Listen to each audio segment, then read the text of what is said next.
Historically black colleges and universities, known as HBCUs, are in a period of resurgence. They have more status, thanks to high-profile business partnerships and celebrity endorsements. They have more money, thanks to recent increases in federal support and philanthropic giving. And for many black students who could have gone to prominent, mostly white schools, HBCUs have become the first choice.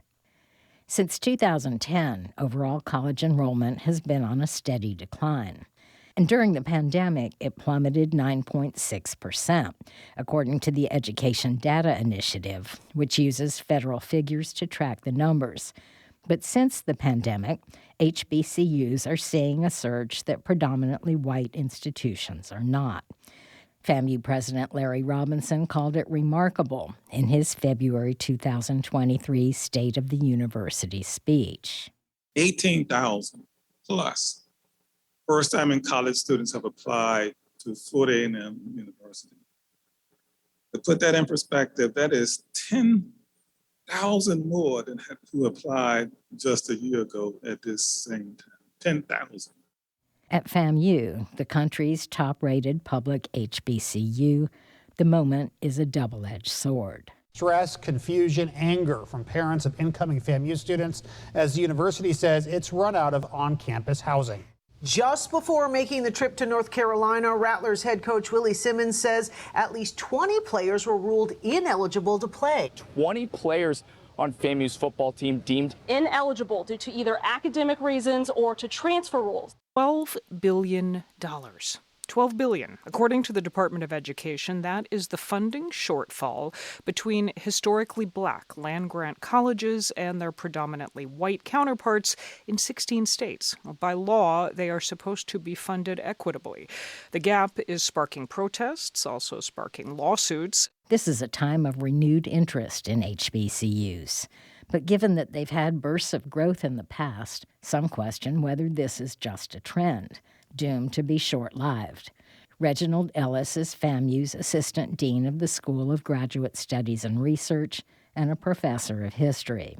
That's up to the HBCUs themselves, and that's where the leadership comes into play. And so one of the things that I have asked myself, is this a moment or a movement? Grew up in a small town, used to stay off Wanish Way. Worked in the mall, the food court at Chick-fil-A. Even called out my name as you handed me my tray. I looked you in your eyes and still had nothing. I'm your host, Margie Menzel, and this is Not So Black and White, a podcast from WFSU Public Media. Had a thing for this shawty, wish I knew her. But I only sit online on computer. I'm talking so bad, won't text her, I'm a cougher. In a small town in our own world. In 2021, then 16-year-old Curtis Lawrence III announced he would bypass schools like Yale and Harvard to attend FAMU. That same year, top football recruit Travis Hunter reneged on his plan to play at Florida State University and announced he'd be heading to Jackson State. Both developments went viral. And people wondered why two such talented black students would forego opportunities to attend elite, predominantly white programs to attend an historically black university instead. People like to call it a family. Everyone knows everybody on campus. We're all taking care of each other, so it's definitely a home. Lawrence, now 19, says FAMU reached out to him in a way no other school did. He met the president, the professors. People in different offices, they made sure to let me know that when I was here that they would take care of me and that they would make sure that, despite me coming in relatively young, that I would be safe and everything, any issue that I have, that would be taken care of and I wouldn't have to have any worries about living on my own. And does he feel at home? Yeah, I do. Increasingly, black students who could go to an Ivy League school are choosing HBCUs. But this isn't the first time it's happened, at least not at Florida A&M. The university was named Princeton Review's College of the Year in 1997, an honor that came, in part, by besting Harvard in recruiting National Achievement Scholars, the top black students in the country, based on their SAT scores and high school grades. And yet, since the enrollment highs of the 2000 teens, overall enrollment at institutions of higher learning has declined. Florida A&M, like its predominantly white and HBCU counterparts, experienced the slump. But then came a series of racially charged incidents at other schools. There'll never be a nigger, such as a 2015 scandal involving the University of Oklahoma chapter of the Sigma Alpha Epsilon fraternity. Its members were videotaped singing a song with racist slurs and references to lynching. There'll never be a nigger at sea. There'll never be a nigger at sea. You hang from a tree, but it'll never stop with me. There'll never be. When the video surfaced online, SAE's national headquarters shut the chapter down. FAMU's Ellis says the scandal caused a lot of soul-searching for black students. Black students, quite frankly, said, why would I continue to invest in universities? Because, college and universities are a major investment for a family now. And so they're saying, these students of color are saying, why should I and would I continue to invest in a university that really holistically is not embracing my presence on this campus? And what they started to see is, or reimagine or reconsider, is HBCUs. The SAE scandal was far from the last. The 2016 racially charged election brought further enrollment growth.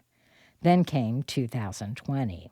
You can directly point to the death of George Floyd and the protests and the situations that happened on campuses that were not HBCUs, and students did not feel safe on those campuses. It is why the surge while college admissions were going down across the country, HBCUs were surging. That's HBCU Game Day's Vaughn Wilson, a former FAMU administrator. 2020 was also the year Breonna Taylor was shot to death in her home during a botched police raid, and Ahmaud Arbery was murdered in what was held to be a hate crime while he was out for a jog. All three victims were black. Curtis Lawrence, the young FAMU scholarship student, had been dual enrolled at George Washington University while in high school, but not involved socially on that predominantly white campus. If you're at an HBCU, it's a very different environment. You're not going to experience the same kind of racial events that you would experience outside of an HBCU at a PWI or just generally in the world. And so as a black man in a society that, isn't, a lot of black people, an HBCU kind of offers that kind of safety of being away from that for at least for 4 years, and then preparing you to go into that to be ready for, going into the rest of the world. The growing wave of interest in HBCUs crested at Florida A&M that year, catching the school off guard and struggling to meet the moment.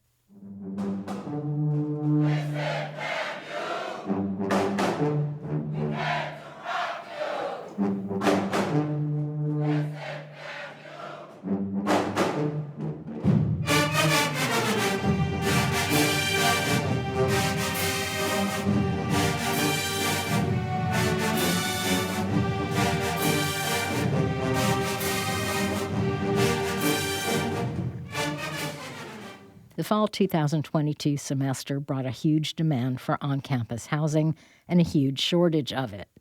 FAMU had been planning for growth, tearing down older dorms to make room for new ones.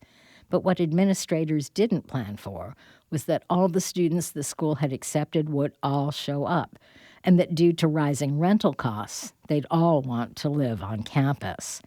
Here's HBCU Game Day's Wilson. Now, normally when you have that situation, there's a formula of a percentage of people who will actually come. This year, that number far exceeded the formula that every college in the United States of America uses. Those numbers of people who applied and got accepted, who actually came, far exceeded the formula. So FAMU got caught off guard with the housing.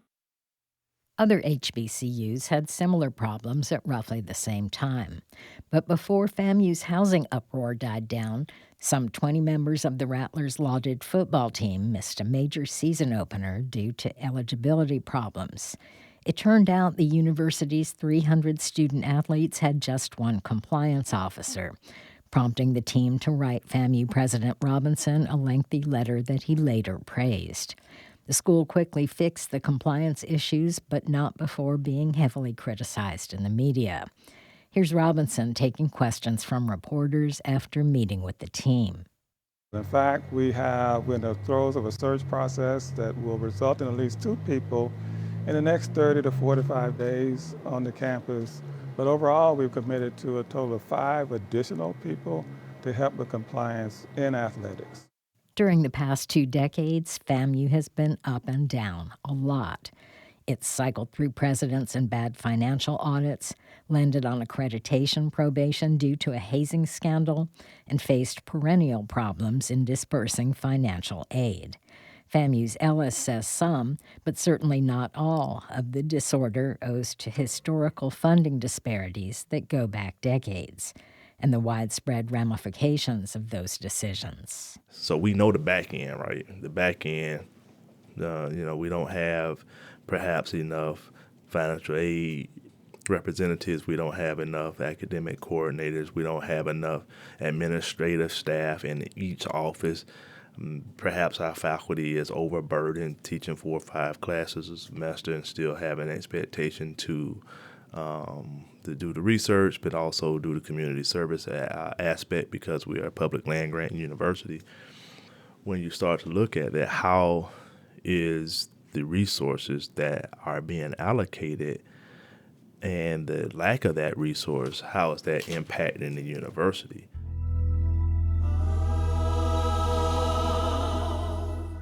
There's no way to move forward unless we right the wrong of institutional racism in this country. And you can't run from it. You can't hope that it'll cure itself. You have to either be willing to enter the arena and join the fight or not. Josh Dubin is a Miami-based civil rights attorney. He represents 6 Black FAMU students who are suing the Florida Department of Education for years of underfunding their school, amounting to a shortfall of roughly $1.3 billion. More recently, in a letter to the state, the U.S. Department of Education placed that figure at closer to $2 billion. The students' attorneys compare Florida A&M to the University of Florida, since they're the state's 2 public land-grant universities. The plaintiffs say the state has failed to meet all its funding obligations to FAMU. And in Tallahassee, home to FAMU and nearby predominantly white Florida State University, the differences are stark.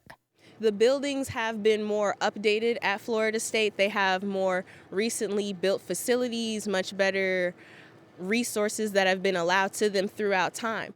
Brittany Denton is a doctoral student at FAMU's College of Pharmacy and Pharmaceutical Sciences.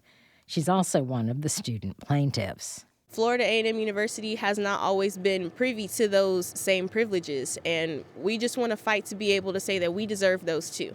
And especially as the #1 public HBCU in the nation, we definitely deserve more credit than we get. The alumni of FAMU who were in the legislature when I was there, we came together, and every year we had to fight for whatever funding that we got. Former State Senator Arthenia Joyner was among the last graduates of the original FAMU College of Law, which was shuttered by the Florida legislature in 1968. She took her final exams as the shelves were being stripped of law books, later given to FSU.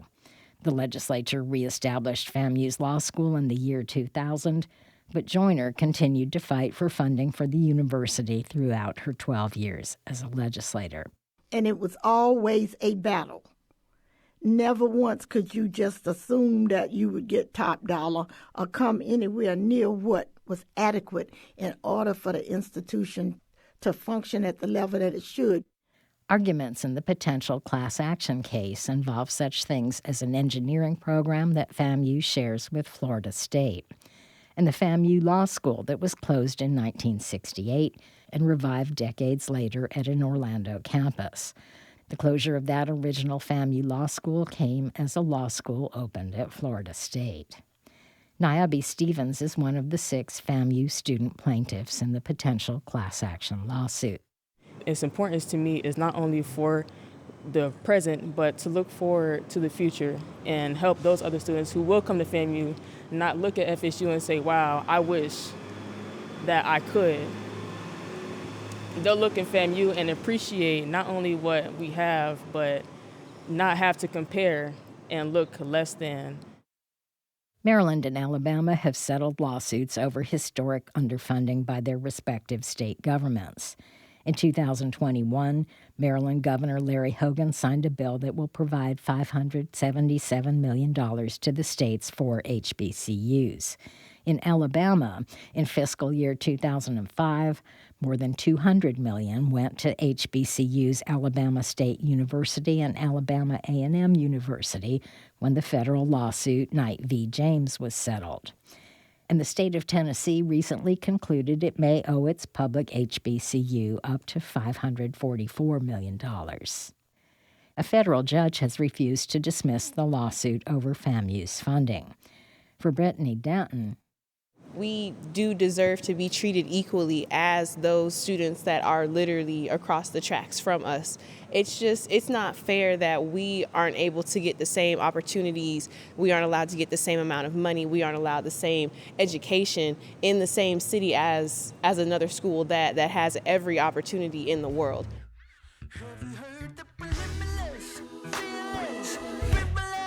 The list goes on and on. So if you decide to roll with us, come on a trip with us, we'll make it marvelous, yeah. So come on down, or maybe come on up, 'cause we're known to fly so high. So buckle up and hold on tight. Yeah. Fly across the sky, across the sky. Higher and higher. We rise up, rise up, rise up. as Florida's Republican leaders blast the philosophy of diversity, equity, and inclusion, higher education in Florida has grown ever more political and contentious. FAMU President Robinson has proven adept, so far, at navigating these waters. He notes that FAMU students have always been ready to put their institution at odds with state leaders. WFSU asked what he thinks of the potential class action lawsuit. Do you think it's fair? Are you going to do anything about it? Well, the good thing is I won't have to, right? And I will say this about our students. What you're talking about, the football players who wrote me a letter, or the people who marched in support of, desegregation back in the 50s and the 60s.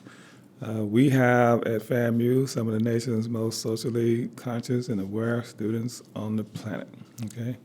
And when there are things that they see that don't necessarily go the way that they think they should, then they should step up and say something, right? And so these young students and whomever else is involved, sees the reason to file the lawsuit, right? And so, and that's just the way it is, right? I am not a party to the lawsuit, but at the same time, it's the vision, the perspective of our students and those involved in the lawsuit that think there is some merit to it. And so,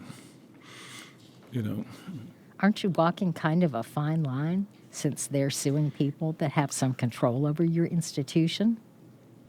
Well, it's always a fine line. When you're in this position, you always have to walk a fine line, right? I mean, and that's the case historically.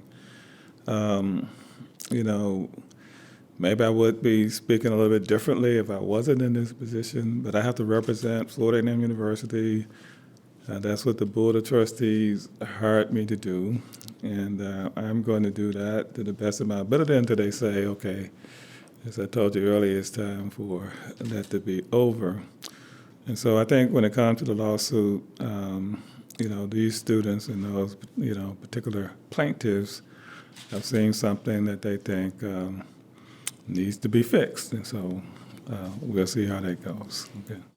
As to the university's own issues, Robinson knows there are unresolved problems. He's already had to answer to his trustees for the housing and athletic program issues. And he knows that the perception of HBCUs isn't universally positive, a fact he believes to be rooted in stereotypes. But that, he believes, is changing. This notion that HBCUs were created to deal with students who otherwise couldn't be successful in a place else is one of the biggest fallacies in higher education, right? And so what I think, the social justice movement helped to pull the curtain back on is it gave us a voice to tell the real story to those out there who would be willing to listen, including parents. Robinson came to FAMU in 1995 as a visiting professor. In 2010, he took a leave of absence to serve in the Obama administration. In 2012, he was tapped as provost, followed by several stints as interim president. He was named president in 2017 after the previous one was fired, and has overseen a period of relative stability at FAMU. Robinson's higher education began at an HBCU. Since these institutions were created in the wake of the Civil War, they have been widely credited with creating and expanding Black professionalism and generating Black wealth. But we have known, those of us who have been in the HBCU community, this has been our secret, right? And not that we try to keep it from people, but we have known this, right? And I personally know it because I had the privilege of attending an HBCU my freshman year in Memphis, Lemoyne College, and transferring to the PWI across town and seeing the drastic difference in how I was accepted as an African-American male trying to major in chemistry. As a student, Robinson earned his bachelor's degree in chemistry summa cum laude from Memphis State University and his doctorate in nuclear chemistry from Washington University in St. Louis, Missouri. That world that I grew up in, I will never forget my first time going to a predominantly white institution back in the 60s as part of the All West Tennessee Band and seeing what separate but equal really looked like, right? FAMU's applications have soared. The school has received more than 20,000 requests for admittance in the fall. Robinson points proudly to the 3.98 GPA of the newly admitted class. But he acknowledges feeling a bit conflicted about that. So Larry Robinson, back in the day, wouldn't be coming to FAMU. And I'm really worried about what that means, because I worry about every student who comes and every student who doesn't get in, because that could be another person to help us as a nation, as a society, get to where we need to go. And of course, that student's family and their communities as well. FAMU has become much more exclusive than ever before. So what happens when an institution built to expand opportunity, equity, and inclusion for people of color climbs beyond the reach of those for whom it was built? Reginald Ellis has spent his life on the campus of Florida A&M University since he was a small child. The question I raise is this a moment or a movement? It's going to be a movement for the universities that are prepared for it. It's going to be a moment for those who are not. Because those students are, after a while, going to say, well, I tried it and it didn't work out for me. The acceptance rate at FAMU is roughly 35%, compared to the University of Florida's 30% and Florida State University's 37%. In June, after the U.S. Supreme Court struck down affirmative action, the Brookings Institute wrote that the decision, quote, means that HBCU investment is more important than ever before. Brittany Denton sees the disadvantage clearly. She and her fellow plaintiffs are fighting to end it. But FAMU, where student activism is an honored tradition, will always be her first choice. I really do hope and pray that I would be able to live up to that type of standard, because there are many people who have come from FAMU that they've made dramatic changes in the world, in the state, in the United States. They've been able to just make a change by simply having something to say. I hope to follow in their footsteps and to lead my classmates and my peers and my colleagues in a very similar march that they did.